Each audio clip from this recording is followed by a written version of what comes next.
আসসালামু আলাইকুম। Hello everyone, কেমন আছেন সবাই? আলহামদুলিল্লাহ আমি ভালোই আছি। তো আজকে আমরা বাসা শিফট করে চলে আসছি নরসিংদী। ঢাকার বাসাটা ছেড়ে দিছি, তো অনেক বছর ওখানে ছিলাম। তো এখন ভাবলাম যে আসলে কিছু শারীরিক সমস্যা আছে এবং সেই সাথে অনেকগুলো কারণে বাসাটা শিফট করছি আপাতত। তো পরবর্তীতে যখন যে থাকি বা কি করি সেটা পরেই দেখা যাবে। তো এখন আপাতত নরসিংদী আছি। তো নাজমুল আসছে গতকাল, সব ফার্নিচার নিয়ে জিনিসপত্র নিয়ে আসছে, আর ওগুলো আপাতত বাসায় রাখছি।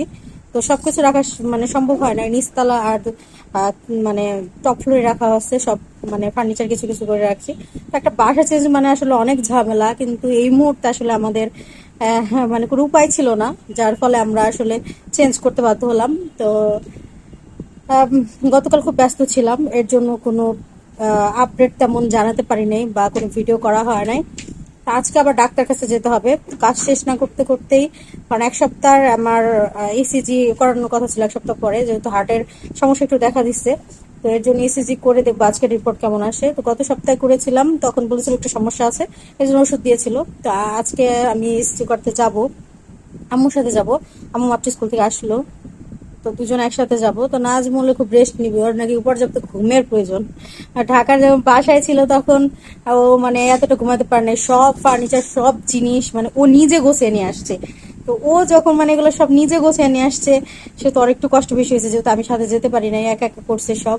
এর জন্য আর আমি ওর সাথে গেলে হয়তো একটু হেল্প করতে পারতাম, বাজার কেউ গেলে হয়তো হেল্প করতে পারতো। কিন্তু আসলে এতটা গরম ছিল ঢাকায়, আর সেই সাথে মানে কাজ করলে তো এমনি তো গরমটা একটু বেশি লাগে।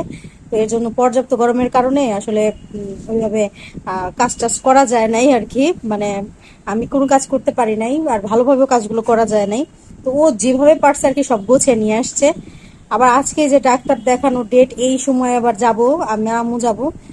মানে যে 2টার থেকে ডাক্তার দেখানোর কথা, তো 2টা থেকে আবার দেখা যায় আস্তে আস্তে সন্ধ্যা হয়ে যাবে। তো যাই হোক, সবাই আমার জন্য দোয়া করবেন যেন একটা ভালো ফলাফল আসে, ভালো একটা সুস্থ থাকাটাই আসলে জরুরি জীবনে এখন। আমার কাজের থেকেও এখন আমার সুস্থ থাকা জরুরি, আর যদি সুস্থ থাকতে পারি তাহলে ইনশাআল্লাহ কাজও করতে পারবো। সবাই আমাকে দোয়ায় রাখবেন, আর আমি যেন অবশ্যই একটা ভালো, আজকে এসিজিতে একটা ভালো রিপোর্ট আসে। আমি কি রিপোর্ট আসে আমি জানাবো আপনাদেরকে। তো অবশ্যই আমার ভিডিওগুলো আপনারা দেখবেন, আর সেই সাথে যদি আমার ভিডিও ভালো লাগে তাহলে কিন্তু শেয়ার করে দিবেন, আর আমার ইউটিউব চ্যানেলটা সবাই সাবস্ক্রাইব করে দিবেন। ধন্যবাদ সবাইকে।